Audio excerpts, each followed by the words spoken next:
喂，大家好，我叫阿龜啦，係動畫師啦，你係 Angela 都都係動畫師。咁今日我哋好高興邀請到Juan Pablo Juan Pablo Zaramella Mr. Juan Pablo 咁佢係一個好知名，但係我估大家嚟都有睇過佢少少 profile 先至過嚟，咁我唔係好再特別嘥大家時間去介紹啦。咁定係你準備有啲嘢？哦，少少啦，有少少介紹下先，sorry 啊。講英文啦，人哋聽唔明。Okay. So thank you for coming, everyone. Good afternoon. So thanks for coming to the Animate Characters into Real World Scenes public seminar, hosted by ifva and organized by ifva and funded by the Jockey Club, venue provided by Hong Kong APA. And today we have Juan Pablo Zaramella, all the way from Argentina. And just a little fun fact that I found on Google. If you take the Earth and take a tunnel straight from Hong Kong to the other side of the world, you actually get very close to Argentina. So that's how far and close we are. And just a little fact about our guest director today. A new trailer just come out a few months ago, and the way things are, and you took day-to-day objects like things and tell stories about them, and that's a very interesting approach. And it's also a TV series, and I think it's kind of a rare format of animation seen in the commercial world. So it's Spanish, but universally funny and communicative. So we can't wait to hear more secrets from you on storytellings and visual comedy. And also, one more fun fact about our director today. Luminaris, a film and a pixelation animation you produced 8 years ago. You actually got 324 awards in total, and a Guinness World Record for the animation that got the most awards. And I think that's very notable and significant. So thanks again for coming all the way to Hong Kong, to the other side of the world, and have this going to be very interesting conversation with us and with Kwok-wai and everyone here with us today. Thank you.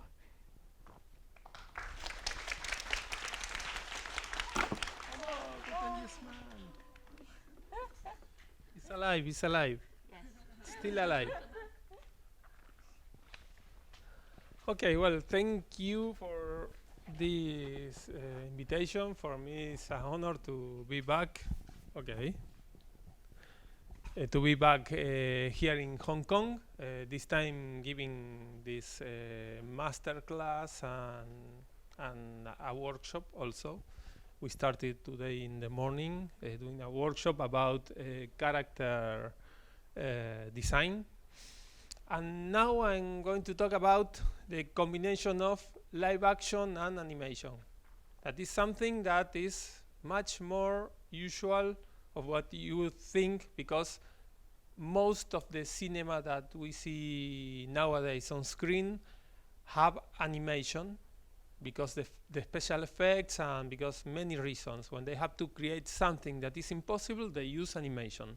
Also, in many cases, when you see a drama or an independent film, they also use animation in a maybe in a simple way, but they are using the possibilities of the language of animation.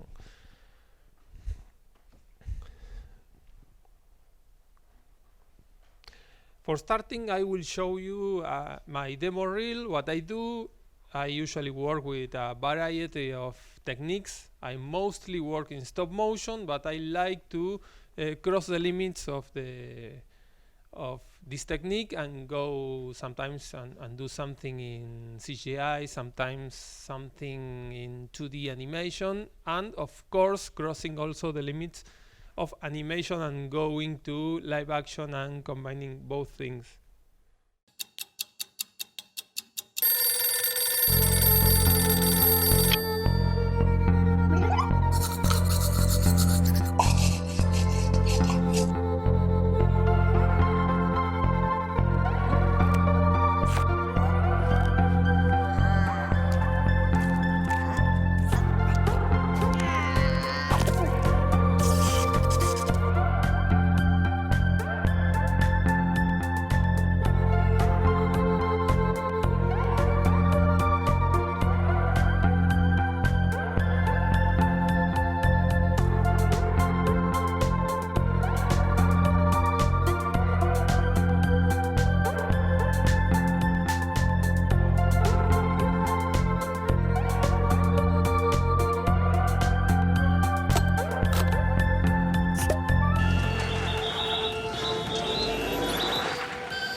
Okay, if we think on animation and cinema history, we will see that there is a strong connection between animation and the origins of cinema. In fact, the first register of moving image experiments are animation. Zootropos, Taumotropos, and all these kind of devices that they did for generating the illusion of movement, they were done with drawings, mostly with drawings. So the concept of cinema itself started with animation. So it's not strange that from the beginning of the cinema, filmmakers try to connect in some way animation with our lives as we know them. I have two examples to show you of this use or this combination. The first one is a very old film from 1908. Yes. And it's The Haunted House by Segundo It's a Spanish filmmaker that was working in France with the Lumiere.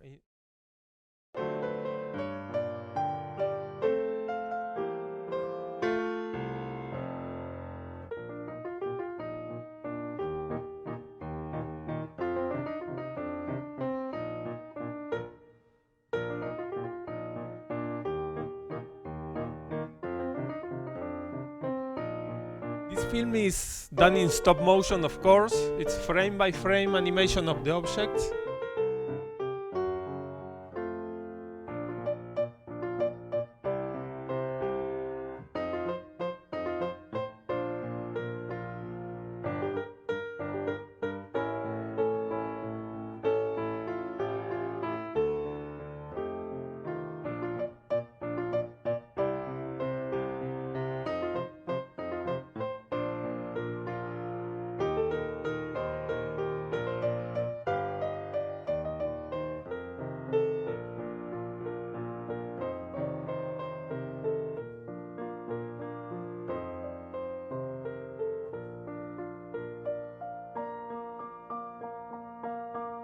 And finally, they cut the animation sequence and they start with a live action sequence. And they go back to animation. In this case, they are using wires. It's not animation, this particular scene.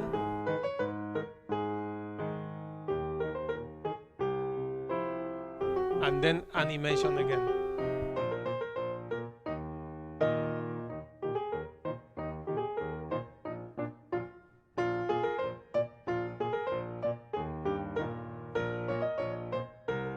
Live action again.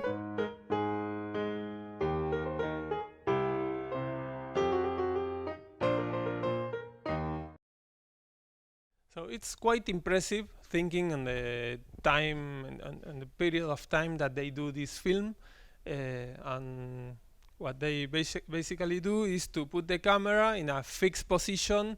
They shot the live action sequence, they stop, they shot frame by frame the animation of the objects, they continue shooting, and like this, passing from one media to the other. Of course that it's a quite rustic combination, but it's a great example of what they could do in these first years of cinema. And well, for me, it's amazing. I really love this film. You can see the complete film on the internet. It's in YouTube if you want to check it. And the other example is that I want to show you is King Kong from 1933. It's a much more complex film because they combine in the same scene live action and animation.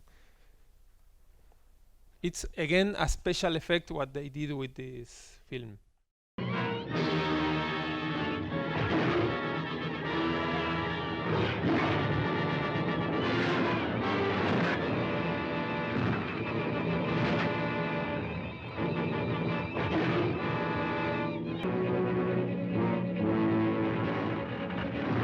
If you see the window there, there is real people. So they combine a small set with little inserts of live action in the same scene.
Okay, this film maybe could be a bit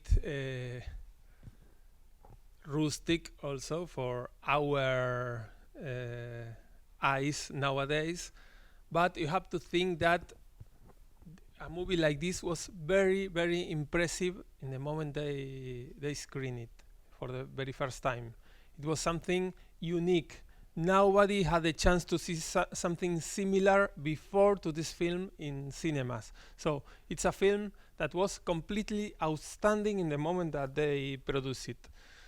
And of course, there are many more examples of combination of live action and animation in cinema history, but basically I want to show these two examples because they are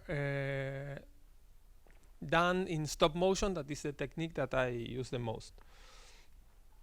So if this is my division of categories of combination of live action and animation, or at least the three medias that I usually combine in my experiments, in my films or series. The first one is a realistic integration between the character, the animation character, and the world. So the universe that you see is like in, for example, in Lord of the Rings, you see real people moving like real people moves in combination with animated characters. In this case, Gollum. And the rest of the universe, of course, they have another elements in the shot, but the universe behave like our universe in some way. The second option is time-lapse. In this case, you do the animation in a real space, but the real space is affected by the animation because shooting frame by frame, you have another speed of the movement, for example, of the sky or of the people that walks around, or cars if you are shooting in a real street. And the third option, the third category, is mixed media. In this case, for example, Roger Rabbit, I don't know if you know this very classic movie. It's from the 80s or 90s, I don't remember exactly. And this film combines live action with animation with line. The characters looks flat, although they have shadows and everything.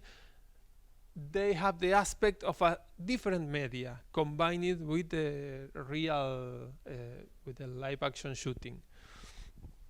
I will show you three examples of these categories, but with films that I did, and I will tell you how I did these films.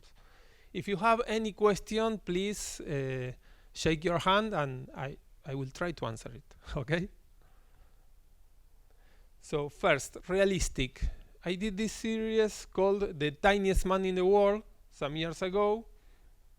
This is the character. We did a co-production with France, and we produced 53 episodes a couple of years ago. And it's basically this little puppet. He's here. He traveled with me. He didn't pay plane ticket.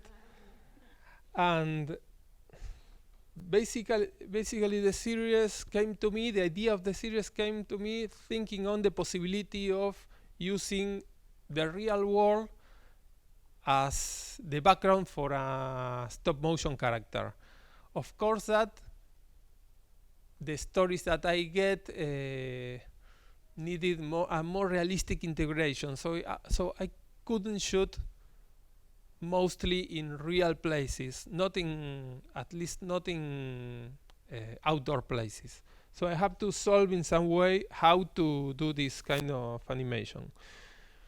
The first thing that I did for developing the series was to take a lot of photos of the character in the real world. Most of these photos were for his Facebook page or his Instagram page.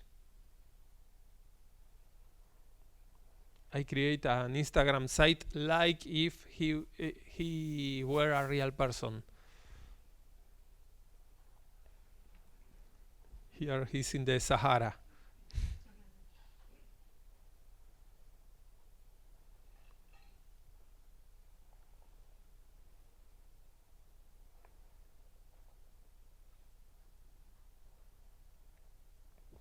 At the hairdresser. And when I want to show you a couple of episodes before starting telling you how they were done, because I think that it will help you better to understand how was the what was the target that we want to get.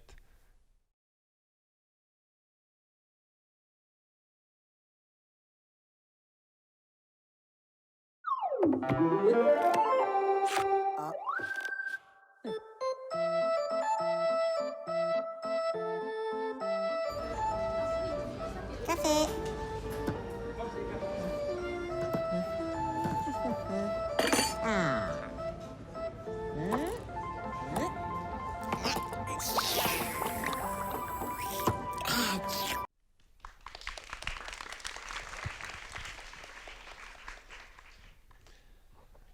Okay, let's talk about the production of the series. We have two possible ways for shooting an episode. It depends on where the story happens. In some cases, we did live shooting without shooting the puppet.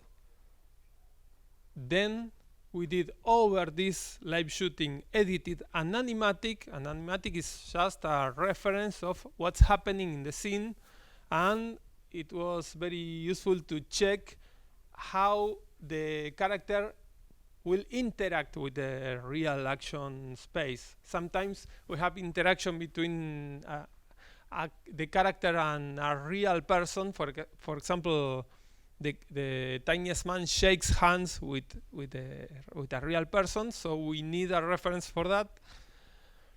And finally, we did stop motion with Chroma, with green screen in a studio, inside a studio. The other possibility was to do directly the stop motion in a real location with control of the light of the place. For example, if the puppet is acting alone in the living of a house, and we don't have another people interacting with him, we had the chance to build a little part of this living inside a studio and to shoot normally like in any stop motion film. But with the difference that we were using real scaled things, furniture and elements. Of course that the second option was easier, but sometimes it was more expensive. It depends of what we have to do. So we had usually to do a balance of what's better for the production, because budget has a limit. A budget has a limit, and you have to decide properly for getting the most from the episode. So let's go with the first case, live shooting. What we did is to go to the places, to choose the right place, and to take all the information for this place before doing the shooting.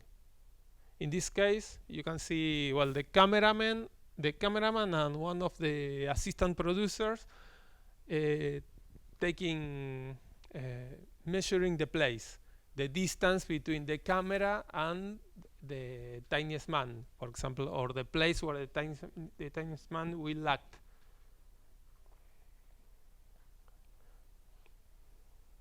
Here is the same case. We usually went to the places with the Tiniest Man, and we put the man as if he were acting. Not because we were going to do the animation in place, but because it was a very good reference of light. And also for the framing. It's very useful useful for the framing to know how tall is him in front of the camera and how many space we need for his action in front of the camera. And here the assistant is taking all the notes of the information of this place, the light information, what kind of light we have, if it was natural light or artificial light, if we have a combination of both, the angle of the camera, the distance between the camera and the puppet, and also the height of the camera. This is very important. And also the lenses. Which kind of lens we use and in which settings. This is one of the pages of the production book.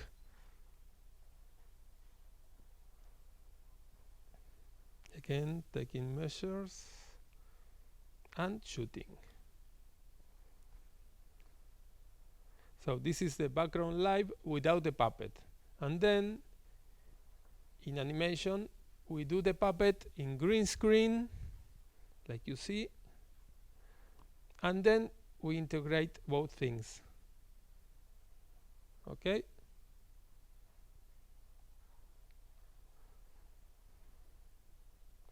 Okay.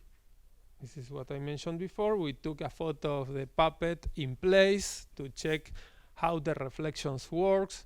We usually also take a panoramic photo of the place to have all the information about the different fonts of lights of the place. In this case, it was very easy because it was a cloudy day, completely cloudy without any ray of sun, so the light was quite easy. Here we need just the direction of the sun. Here they have only a window and direct light. It was a house inside a house, so it has a combination of different fonts of light and natural light and artificial light. Over a car. Inside a, how they call it? A washing machine, sorry. In this case, it's very important to take a real photo of the puppet inside because we had a reference of how the mirror deforms or modify the image of the Tiniest Man. The glass was not very clean, so it's important to see exactly how it changed. Not only the image is affected, but also the colors of the puppet. Of course, the shapes and everything. It has reflections over it, so it's important to get this information. So when you shoot the final take, you have all the post producer has all the information to copy these conditions.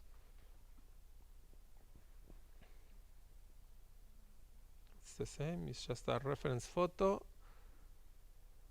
another reference photo, and here this is the chroma shooting.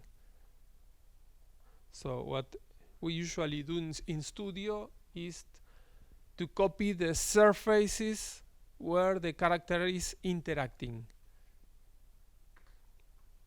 This is one of the options, just to copy all the surfaces. In the case he's jumping, for example, from different steps in different heights, we have to copy all the surfaces. Here, for having a better integration, we did the contact surface between the character and, in this case, the table. We really did the texture of the table in place. So we only have to cut the background.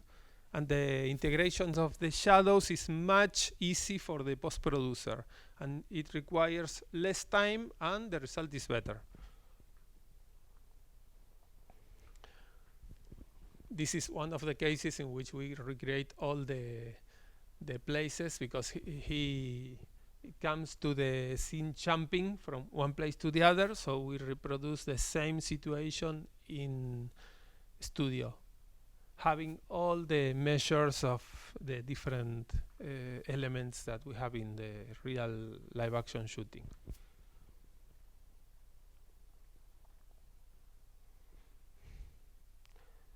This is a reference photo, but we did this episode with chopsticks, with the character trying to use chopsticks. And the table was on set. We changed the design of the table when we did the animation. And we just used the real background and the chair. This is the cafe episode, the one that, the first that I screened.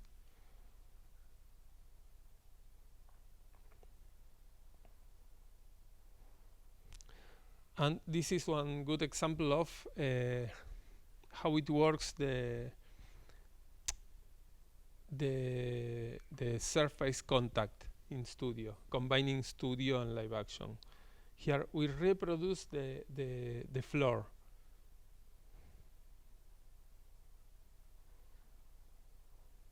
So this is the studio take.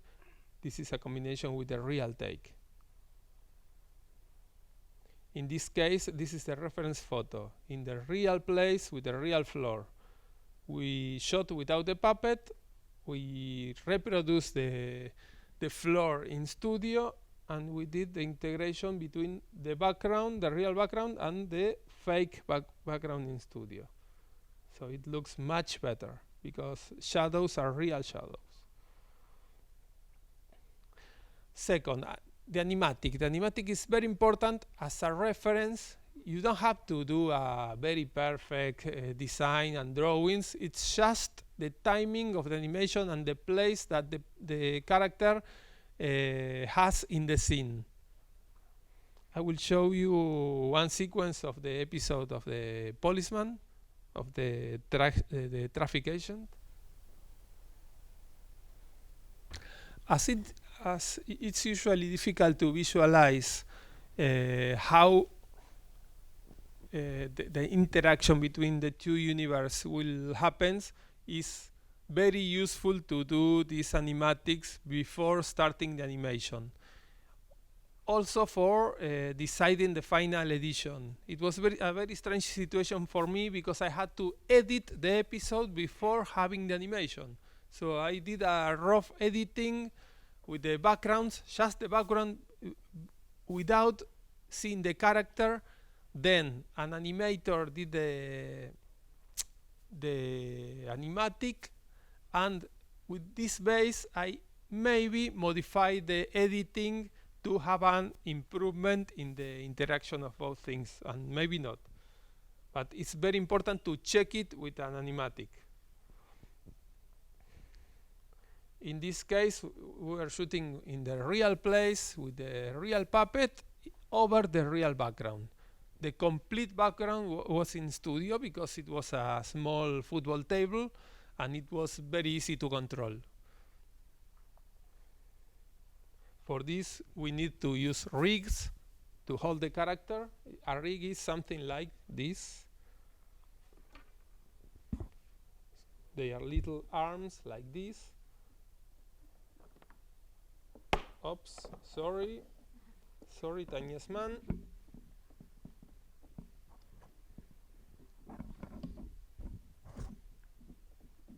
And you have the chance to hold the character from here.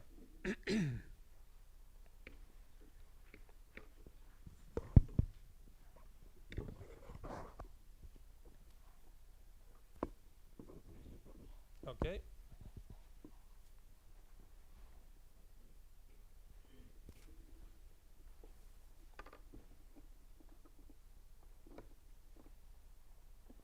So if we need the character jumping in the air, we can do it, and then we can erase the arm in post-production.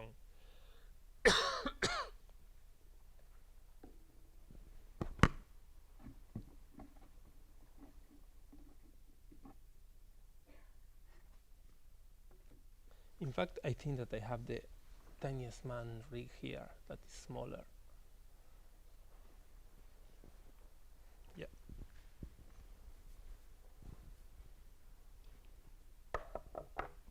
let's do the same with the Tiniest Man.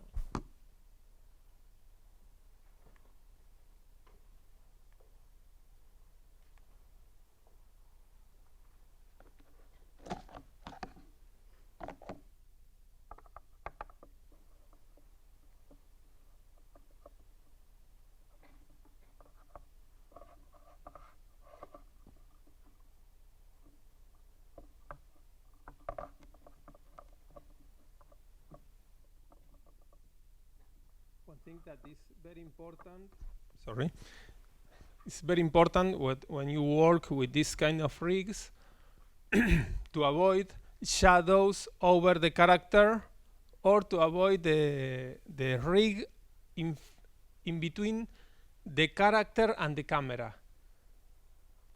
You may think that is something obvious, but during the process of animation, sometimes the animator doesn't have a lot of time to think about the take, and sometimes by mistake, somebody forgot a wire over the character and between the character and the camera.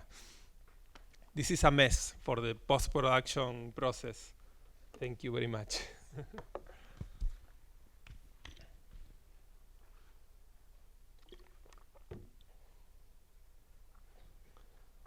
And another option is building a real set scaled inside the studio also, like in this case. In the previous case, it was a football table that really exists. In this case, we build this kind of rat house inside the studio.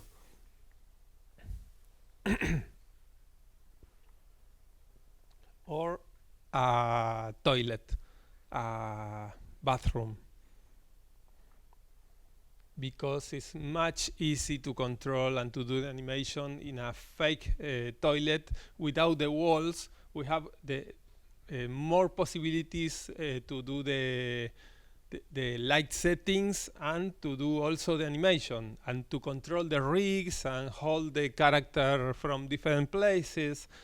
And in this case, we have to hold not only the character, but also the soap. There were a piece of soap. And we combine sometimes the character attached to the soap, and the soap attached with magnets to the toilet, how do you call the bath? The bath, okay.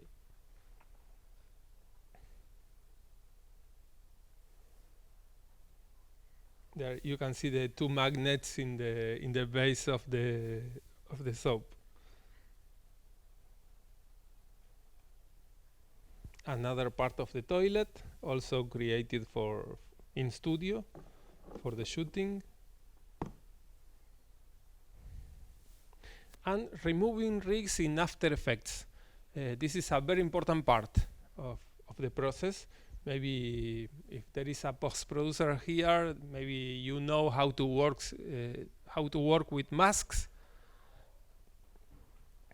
Basically, what we do is to take first an empty image of the background without the character. Then we shoot the character with the rig, like here.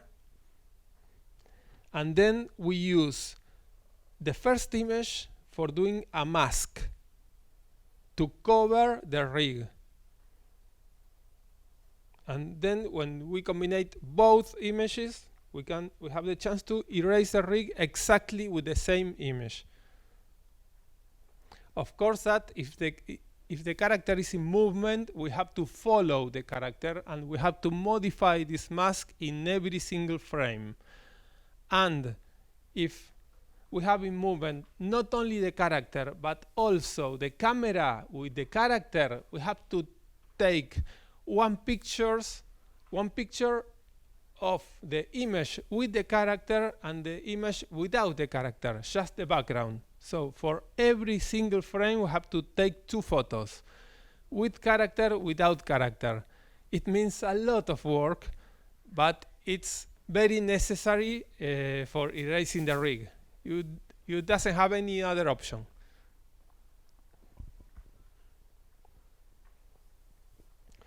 Okay, I want to show you the behind the scenes of the Tiniest Man, so you will understand more about the process. And if you have any question after this screening, please tell me.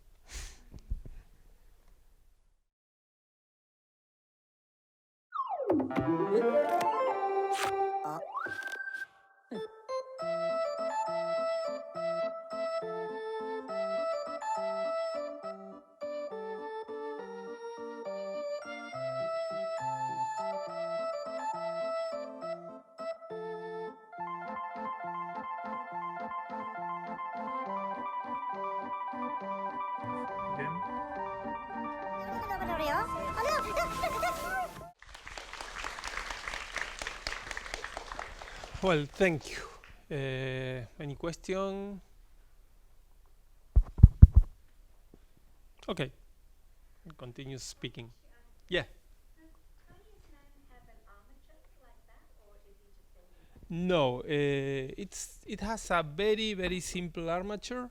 It's wire with plastic cover over it, and then it has a little armature in the hands because this is silicone, so it has a wire armature inside and an iron armature here that is quite similar to this, but very small, of course, for moving the shoes. Okay, like this. This is maybe the more complex part of the character, and it was very important because we really need to hold all the weight of the character sometimes in only half of the shoe. Okay, like this. Sometimes we do a hole in the floor and we put a screw on it, or sometimes we combine the screws with the rig. Yes. Okay. No, I work with a company that did the armature. In fact, we did mostly the armatures in France with the French co-producers because they have much more experience doing armatures, and they knew a lot the materials to do the armatures. For the first episodes that were done in Argentina, we did the armatures in the studio. They work well, but we learn a lot about the armatures versions of the French team because, well, they have a big tradition in stop motion. So for us, it was great to work in collaboration with them.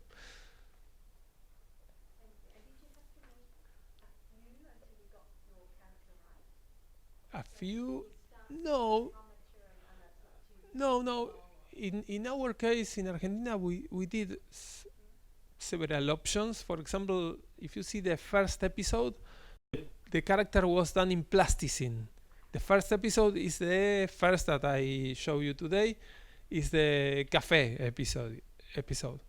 There I use wire, plasticine, and some epoxy for the body and head. No, sorry, not in the head, for the shoes and body. And then we did a little modification for the second and third episode, that there were the 3 pilots for selling the series. Once we get the money for doing the rest of the series, we had the chance to work with these people with a lot of experience that they improve very much the armature of the character. In fact, the character is very simple, but they took the better solutions for doing the animation faster. For example, replacing plasticine by silicone and resin for the head, and well, it worked much better. The plasticine is not comfortable, although maybe if you need to keep the plasticine, if you want to keep the plasticine aesthetic in front of the camera, of course that is the best option, but not for a series like this. it was not necessary to use plasticine in this case. Okay. Was it filmed in France or in your hometown? It was shot in France. The live action was completely done in France, with the exception of 2 episodes. One is a pilot, and the other was a scene that was, I don't remember why it was very difficult to get the place in France. But the rest was shot in France because we get the money in France for doing the live action sequences. Yeah. We try to choose as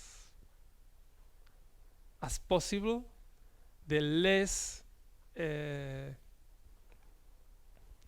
characteristic places in this town, but it was very difficult because it was shot in a town called Rennes, that is a very typical French town. So it was quite impossible to avoid the French style in the camera.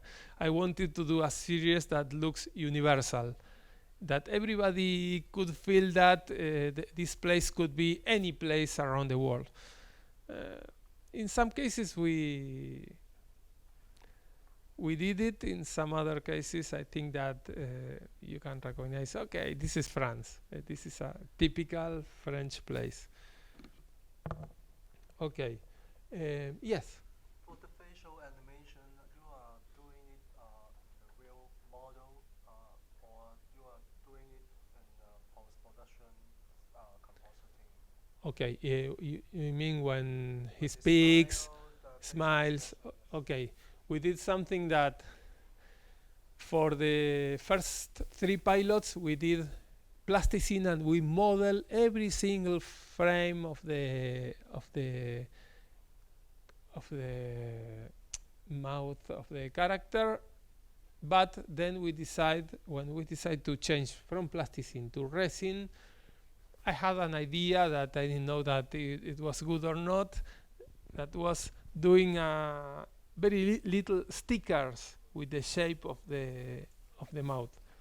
As the mouth of the character was always very small, it works quite well. In some cases we had a reflection from one of the lights, and we had to correct it in post-production. But in most of the cases the stickers work very well. So it was a very easy way to. So at the very beginning of the production, so have you think about to save some workload to composite the facial using the, let's say, computer graphic things to compress the workload, or do you always think this you want to do it in the realistic? We wanted to do it in place. Why? Why? Because I think that is easier for the animator to follow the action when you see not only the expression of the body, but also the expression of the face. Of course that you have the option to divide this action in 2. In fact, in my new project, I'm still considering if I do the animation of the face in post-production after the shooting, and the animation of the body during the shooting, of course. But it's difficult. It's difficult. You have to be very well organized, and the animator should be very well concentrated on what they are doing. Okay. Yeah. Using plastic scene or using just post-production or plastic scene, the eyelid for the little man. Sorry for? The eyelid of the little tiniest man. The eyes. Yeah. Okay. When he blinks, we use plasticine in this case.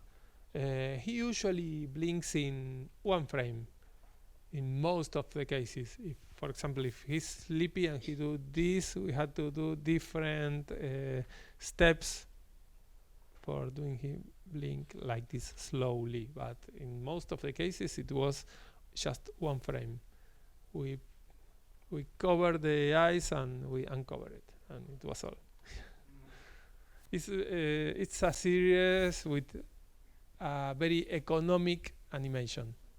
economic way of doing the animation. We have very nice animated episodes, but it's because it was so easy to do the animation that sometimes if the episode was not very complex, the animator had the chance to improve the quality of the animation. So for being a TV series, the animation is very good. I think I'm very happy with the result. How about the is it break very often? If he breaks very often, Yeah. yes. This was a How many problem. models do you have in total? We had in total 12 characters, and we were repairing characters all the time. We have the shooting team, 2 or 3 sets at the same time, and 1 person or 2 person, depending the day, repairing characters all the time. Also, per episode, we had at least 1 leg or 1 arm broken. We knew that, but it was not difficult to repair that. So it was like, hey, another, give me another. Or sometimes we drop the character to the floor and something happens. Well, he survived. In fact, he's the last survival of the 12 characters.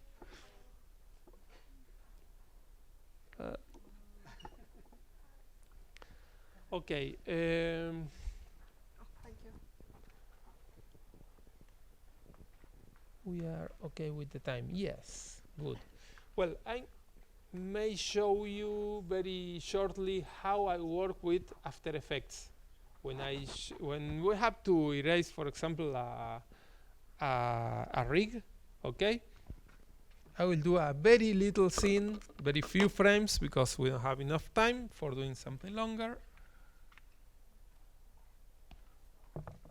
And maybe it's a good idea to turn on the whole lights now. Okay, let's go.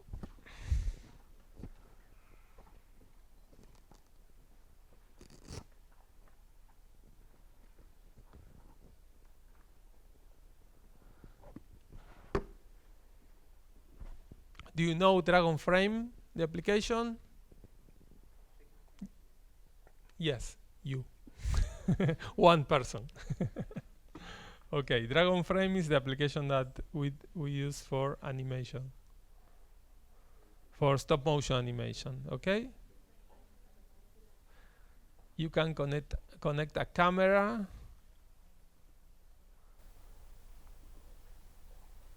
to it. Sorry, mask. Very good.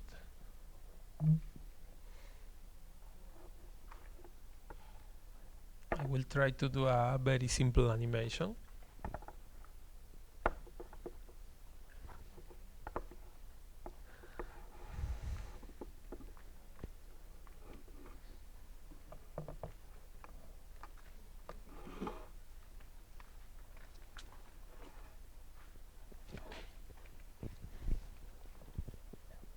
Okay, with Dragon, we have the chance to take single photos and compare the previous photo with the photo that we are going to take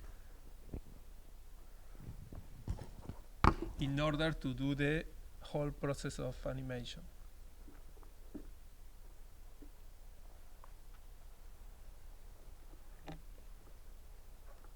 You can control the camera, the focus, the exposure.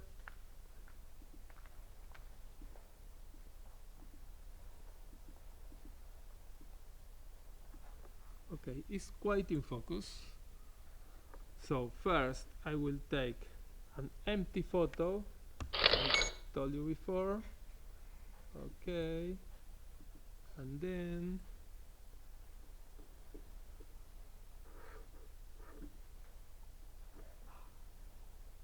bless you.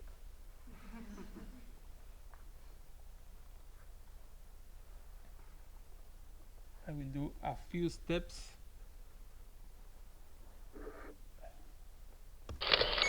Okay, so we have the empty. happened with the previous one?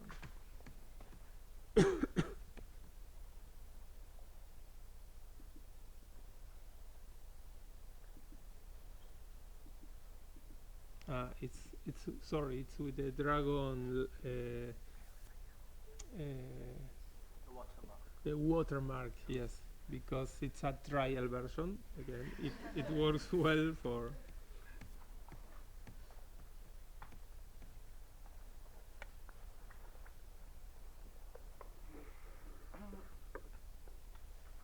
So I can compare the previous frame with the new frame. Of course, that there is something in movement in the frame because there are people there. Don't worry, I put the rig in the quiet part of the framing.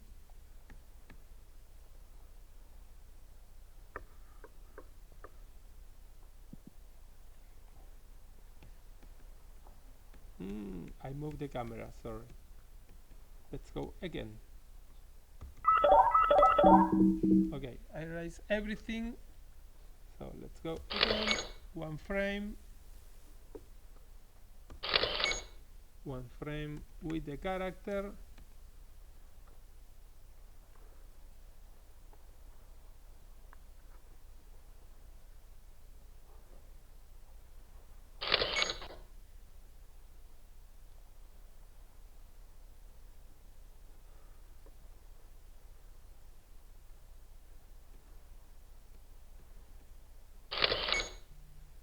And one last frame.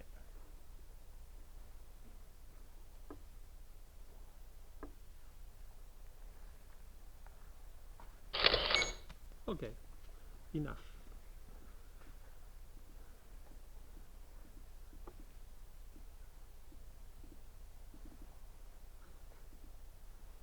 So what we do is to open the sequence in After Effects.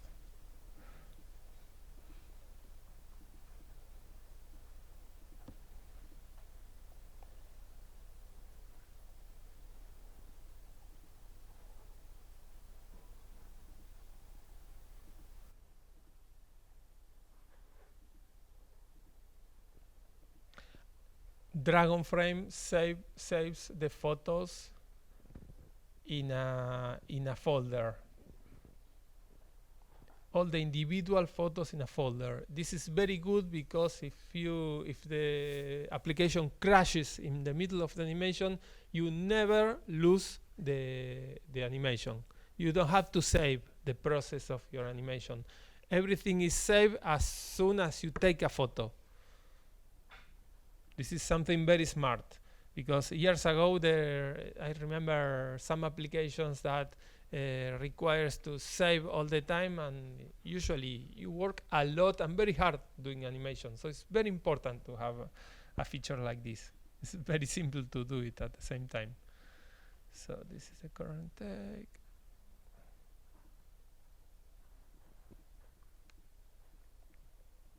Again.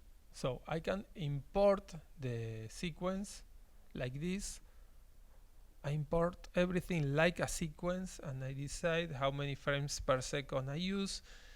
Usually for low budget animation we use 12 frames per second, and it's why I want to show you how to work when you use half of the frames and not the 24 frames per second. It's very important to see that process. So 12 frames per second, and I create a sequence using these frames. So first frame, second frame with the character. So I will cut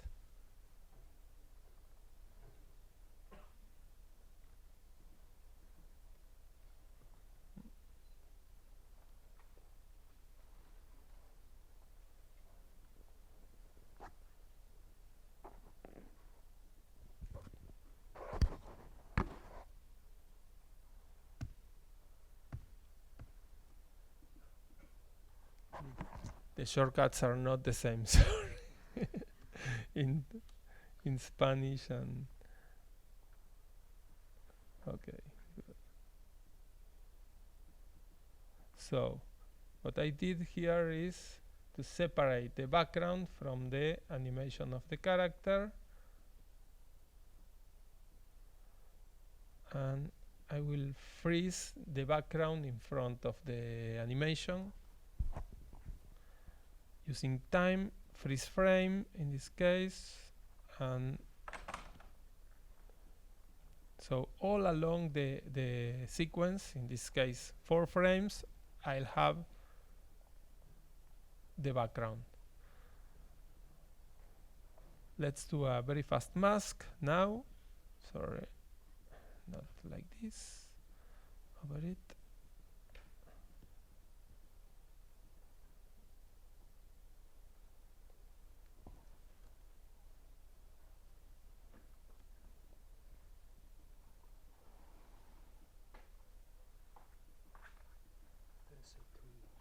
Sorry?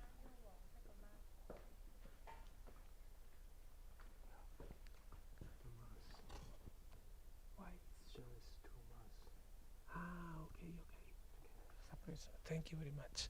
Okay, I did 2 masks by mistake. So what you have to do is to follow the movement of the mask using keyframes. But as we have to move only the mask every 2 frames, it's important to use this option for the movement in the keyframe. We should use the option toggle hold keyframe. What it do is it keeps the mask in the same place until we order the application to change the shape of the mask. For example, if I have 10 frames without any movement, the mask stays there, and it's modified just when we order in the next keyframe to move.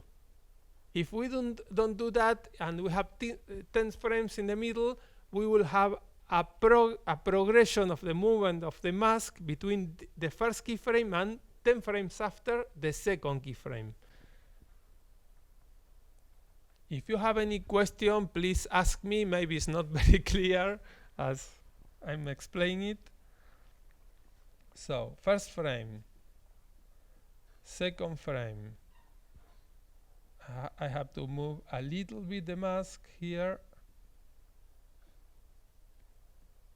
Do you see? The mask is following the border of the character.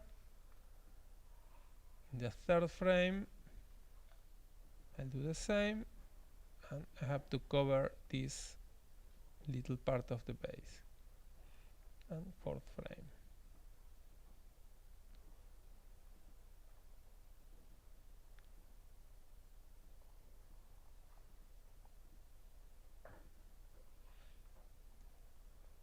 So it's basically what we do when we do post-production. If you see there is a little border in the shadow of the character, for these cases, a good option is to make a feather, yes, in the borders. But as we don't need the same feather in the border of the character, it's a good idea to use this tool here. The name is Mac Feather,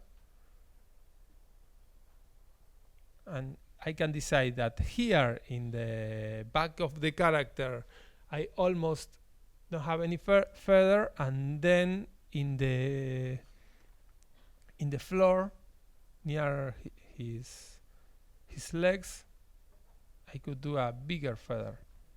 Okay. So when the shadow appears and the border appears, I'll have a better integration between the 2 parts.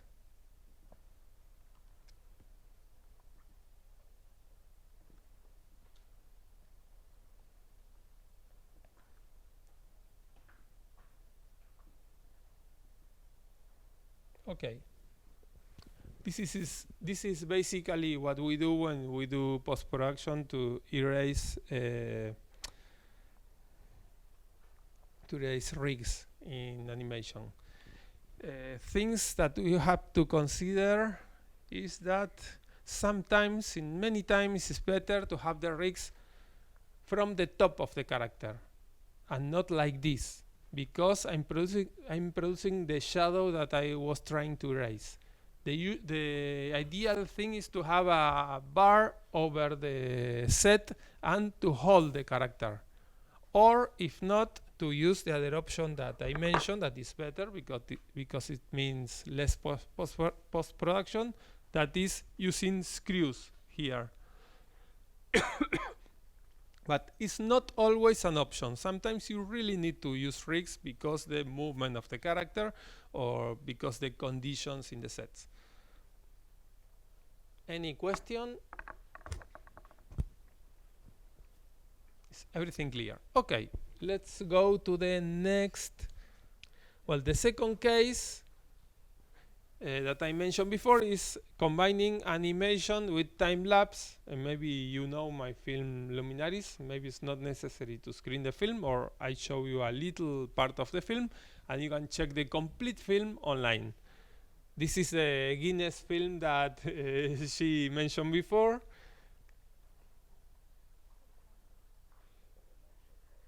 Sorry.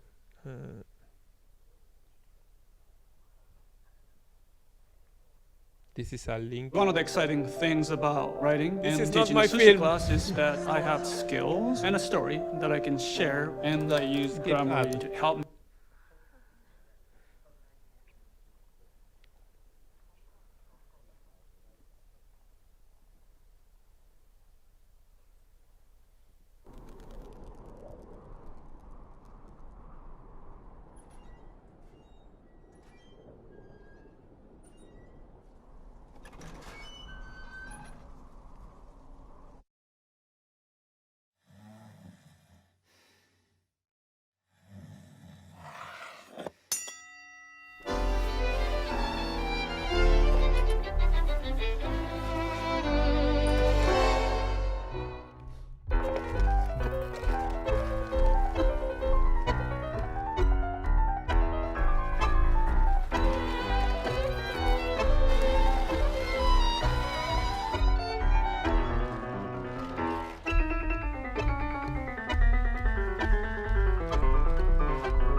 Okay, sorry. Enough. The name of the film is Luminaries and it's online, as you see, with a commercial before.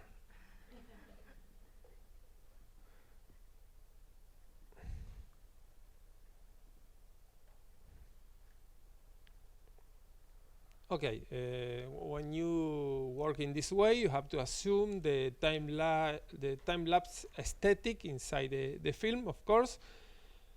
You have a lack of control over the light. You can control when you shoot in time-lapse. Sometimes a cloud appears in the middle of the take. You have to decide if you keep this cloud or if not, if you have to reshoot the take. And it's a you are creating a universe with its own logic, okay? You are doing something completely irreal in comparison with the previous technique. Well, the making of is also online, so we don't need to see this now. But I want to show you the third option because it's not online. This is my last short. It's very short. It's just 3 minutes, and it's mixed media. So it's drawing animation over live action shooting. In this case, the live action shooting consisted in shooting my hand, and I add faces to my fingers.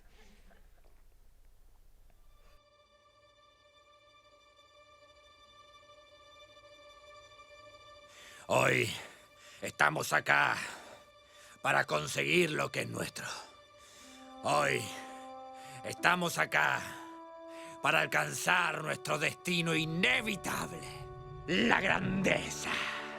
Vamos a intentarlo, capitán. No, si solo van a intentarlo, pueden irse. Vinimos acá para conseguirlo, equipo.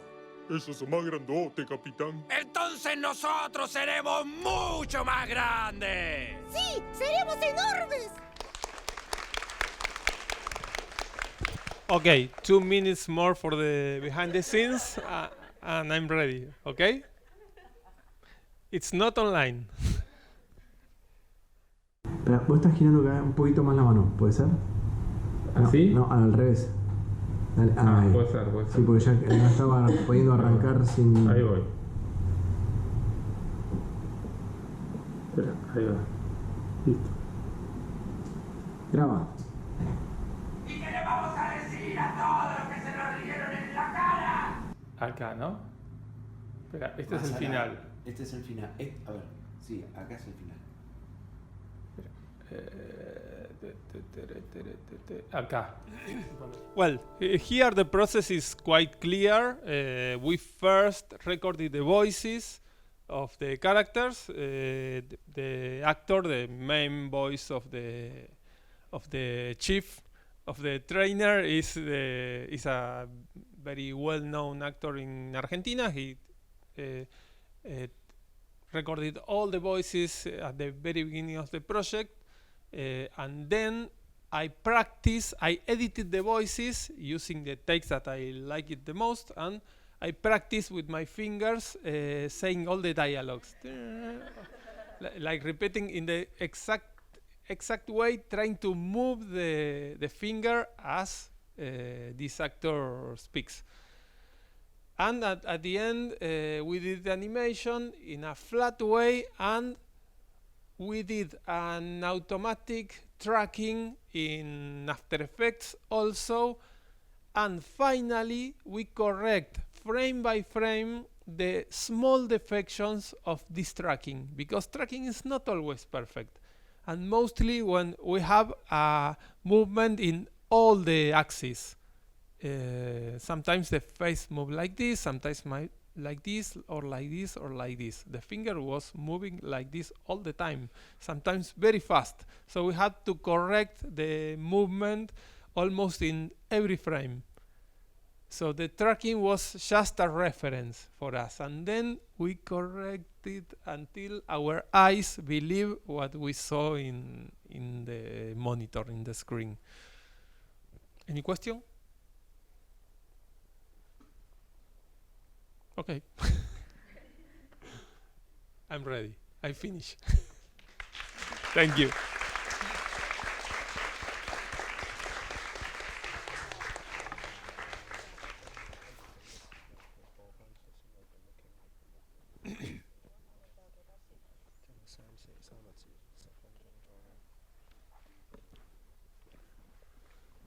So, do any of us have any question for our guests today? Okay. No? To shine. Juan, how did you decide finally on your design of the Tiniest Man? The design of the Tiniest Man, well, it changes from the first version that I did for taking the photographs in real places when I was developing the project, to the first the first pilot, to the final series. So there are 3 episodes with a puppet that is not final. We have 2 different Tiniest Man in the episode, so it's a process. It was always quite the same character, but at the very beginning, I will show you very fast. At the very beginning of the process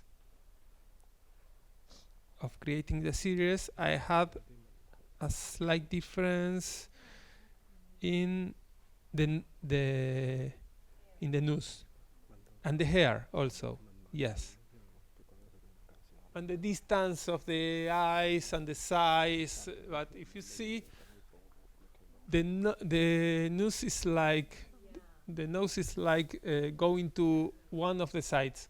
And then we decided to center it because it was a bit difficult trying to change the direction of the nose for every frame. Sorry. Have to go to the last frame again. Okay. Maybe the size of the shoes, the length of the legs. I was changing during the process of checking how it looks from different angles. I shot the first 3 episodes and I decided that it was not enough. I did very slight changes, and just before, the French team did the final molds for doing the final puppet. So it's a process. Do we have any more questions? Sorry. Not yet. Yes.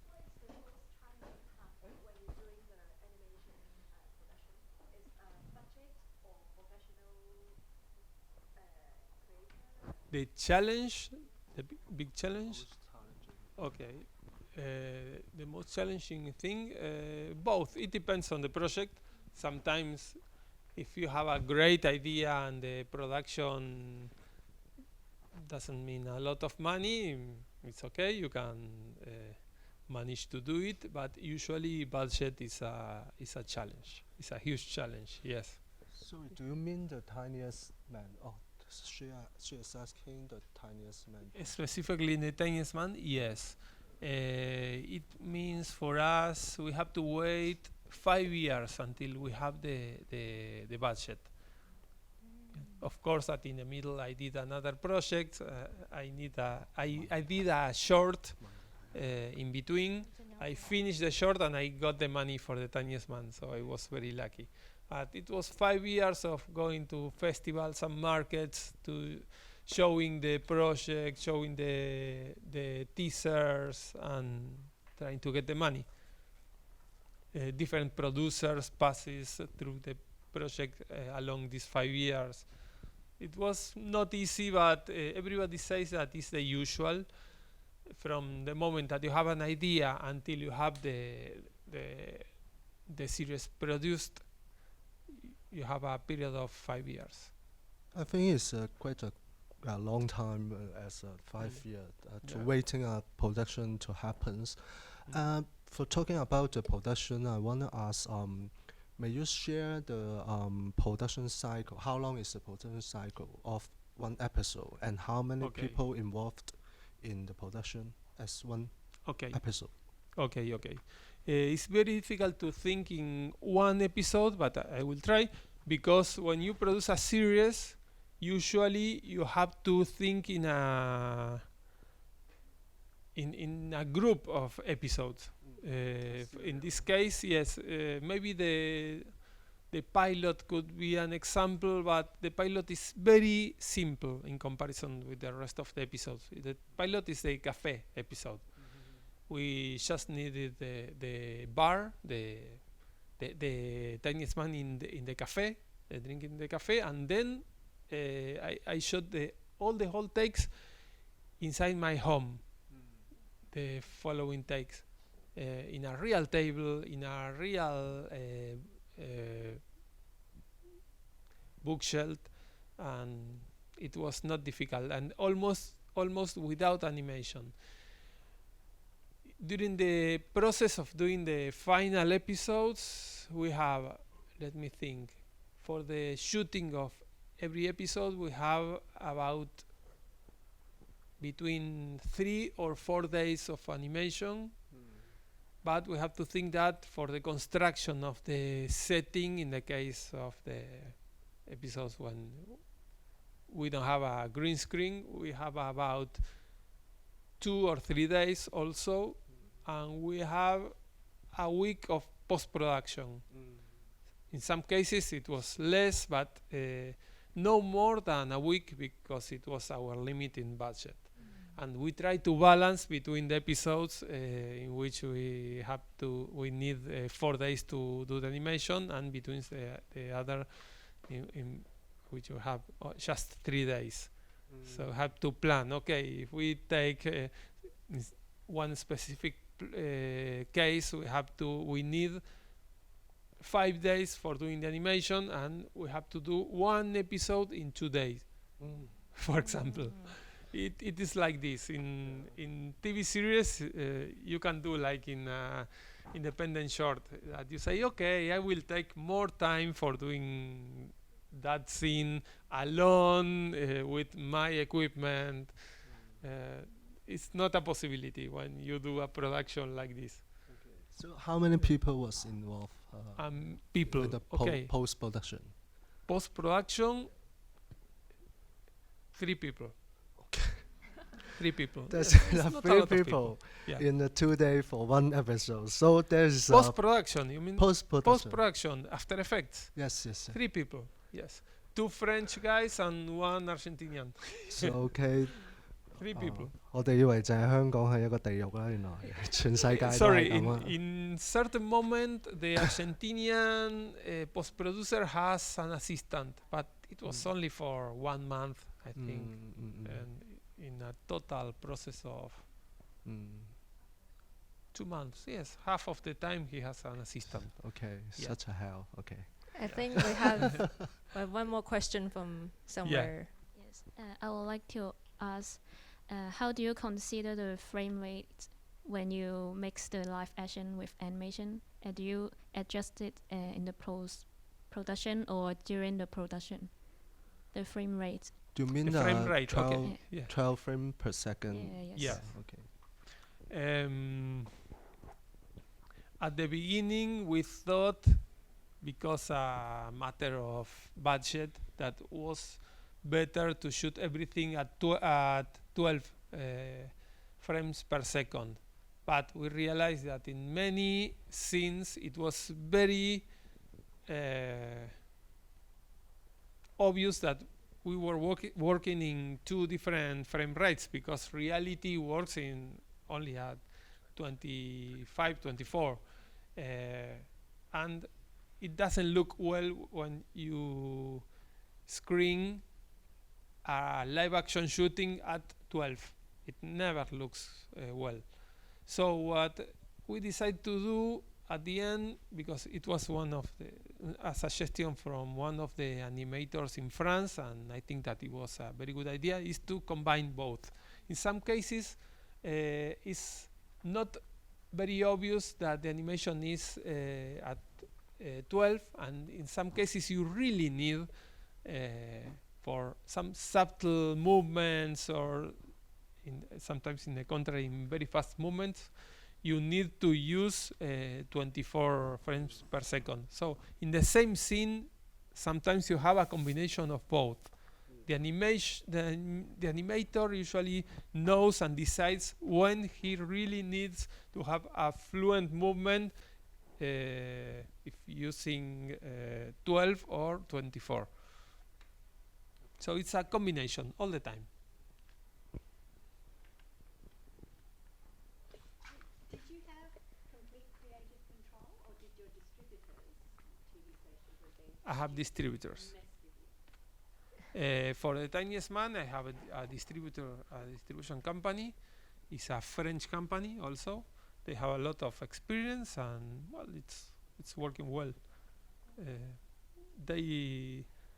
Last week they sell the series to Chapman, for example, and it was a good news because it's a big audience. I think that they are selling it to China very soon. I don't know in which stage of the negotiation is it, but it's also a very good news for the project. So they don't look at your storyboards first and say yes, no, yes, no. No. They usually have to see, the buyers usually see the final thing. Sometimes it could happen that somebody really likes the project and they pre-buy the series. or the feature film. It depends on the production. I think we can take a few more questions. Is there any? No? 冇用我問多一條咯，哇！我中文咧，你幫我翻譯啦。咁好多人都會問我，因為我都有少少做啲miniature 嘅 animation。咁好多人都會問我嘅，即係譬如而家 3D 咁盛行啦，電腦可以做到咁多嘢啦，其實好方便。點解Juan 會佢咁 stick with 去做即係realistic capture 嘅 animation 咧，即係 stop motion 嘅？其實好多功夫噶嘛，係咪先？咁點解佢會咁堅持要做咧？對佢嚟講，實拍嘅 animation 係啲咩？同 3D 比起嚟，又或者佢其實再進一步，其實佢點樣睇我哋 VR 嘅媒體係點樣樣咧？哇，好，好冇？行家嘅問題啊，呢啲係。Have you seen his film Resettlement? Resettlement Memory? Yes. Yeah. So he made use of some miniature background and a setting in his film. So it's also mixed media animation. Yeah. I believe many of us might have seen it. So he has this question about how he think it's more convenient and easy in modern world to incorporate the newest technology in your animation. For example, 3D, VR, AR, and compare it with stop motion and live action, or the mixed media animation that you do, it feels a bit more like it feels almost painstakingly, difficult compared to the newest technology. So, what do you think about the newest technology, and what do you think about keeping this tradition or keeping these tangible approaches? Yes. I think that they are for different uses. Your film is an artistic film. I think that is very necessary to work like this, in this very traditional way of, although you use computers, I imagine, doing the film. In some way, you do the compositing almost frame by frame. It's very obvious. Technology, I think that is very important for combining medias when you work in the industry of cinema, for example, for blockbusters, Hollywood movies, and this kind of things. You are addressing your films to an audience that they just want to be inside the story and inside the screen without doing any process of the